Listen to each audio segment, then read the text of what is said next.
বলতে বলতে একটি লম্বা বাঁশি খেলার দ্বিতীয়ার্ধ শুরু হলো।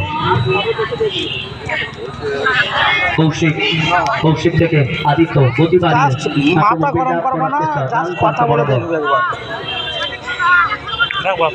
গোল হয়ে যেতে পারে। কোথায় মারলেন, কাকে দিলেন পাচ্ছি, বল সরাসরি গোল লাইন অতিক্রম করলো। বুঝেছো, জাস্ট যেটা বলবো সেটা শুধু শুনে দেখবে। বলকে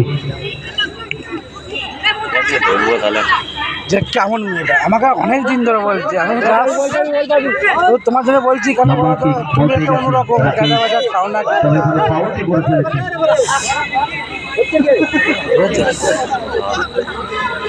তুমি পারবা এর জন্যই বলো,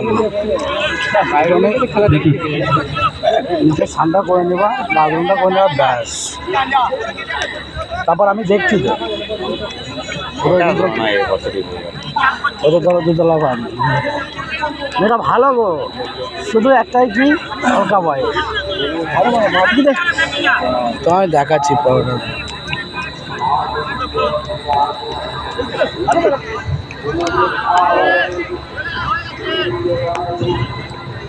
আমি প্রতিদিন বলে আমি কিছু বলি না, কি বলবো, সামনাসামনি না হলে তো সব কথা বলা যায় না। ফুটবল খেলা ছিল হবে না,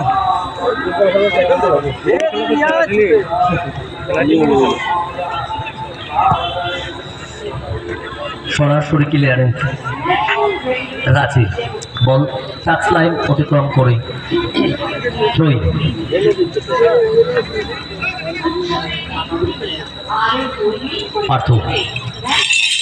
পার্থ থেকে ব্যাক টু রিকি, ডান দিক বরাবর বাড়ানো বল বাবু সোনা, ব্যাক টু আদিত্য, দোপাল্লার শট সরাসরি গোলরক্ষক বকুলের কাছে বল, বকুল বাড়িয়ে দিয়েছে, অরূপ পরাস্ত হয়েছে, বল ছিনিয়ে নিয়ে পার্থ পাপায় শট, যদিও বল পেয়ে গেছে এই পোস্টে লেগে বল মাঠে ফেরত আসবে।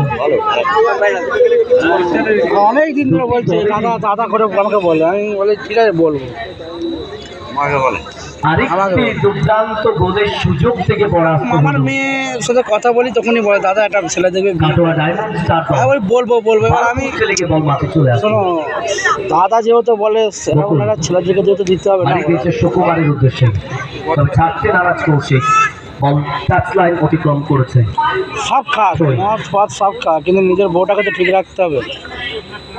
তবে যদি অনেকটা সময় পাওয়া যেত, ভালো একটি খেলা আমরা প্রিয় দর্শক উপভোগ করতাম। দুটি দলই ভালো দল, সুকুমার ব্যাক টু রাজ, ভালো একজন দক্ষ ডিফেন্ডার রাজ, দক্ষিণের পরিবর্তে মাঠে নেমেছে। বাড়ানো বল রাকেশের উদ্দেশ্যে বল, তবে সরাসরি ক্লিয়ারেন্স করেছে ওখানে হরি, লম্বা শট পার্থর গায়ে লেগে বল পেয়ে গেছে দিনু, প্লেয়ার রেখেছেন দিনু, হতে পারিয়ে আক্রমণ করে নেওয়ার চেষ্টা করে ফেললেন, জমা দিয়ে দিলেন কৌশিকের পায়ে, ফেটতে আক্রমণে খাটোয়া ডায়মন্ড স্টার দল গান্ধী বরাবর বাড়ি দিয়েছেন পাথর উদ্দেশ্যে। পাথর হচ্ছেন সতীর্থ খেলোয়াড়, কাকে বাড়াবেন, বল খেলে ফেললেন। এখানে দিনু ওখানে রিকি, দুজনে মাঠে সম্ভবত একটু আঘাতপ্রাপ্ত হয়েছে, তবে রেফারি ডাকলেই তবে জল নিয়ে মাঠে যাবে, একটু না ডাকলে যাবে না।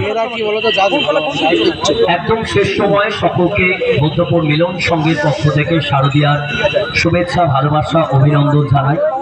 প্রত্যেকে দুর্গা পুজোটা খুবই ভালোভাবে কাটাবে, পরিবার পরিজন সকলে একসঙ্গে মিলে। আমি একটু বললাম কিন্তু রাত 7টার সময় রাজ বাড়ি দিয়েছেন বল কিষানের উদ্দেশ্যে,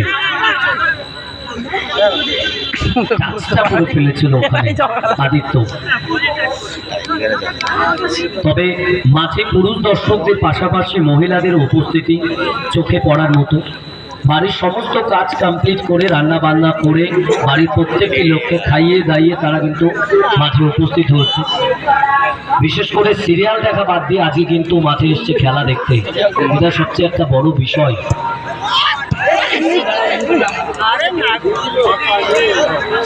আক্রমণে পার্থ,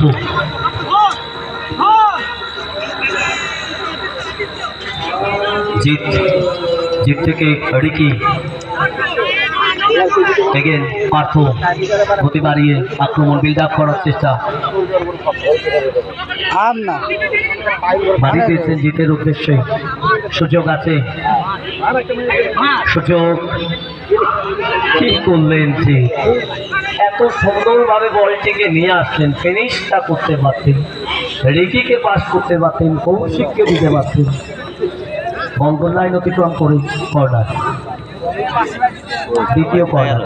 ওর কথা বাদ দাও তো, ওর মাথায় আনো আনো কথা।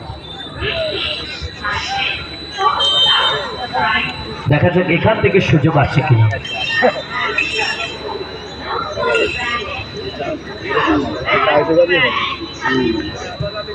বসানো বল, সুযোগ, পার্থ হেডটা রাখতে পারেনি, দিনুর হেড করে ক্লিয়ারেন্স, যদিও বল পেয়ে গেছে আদিত্য।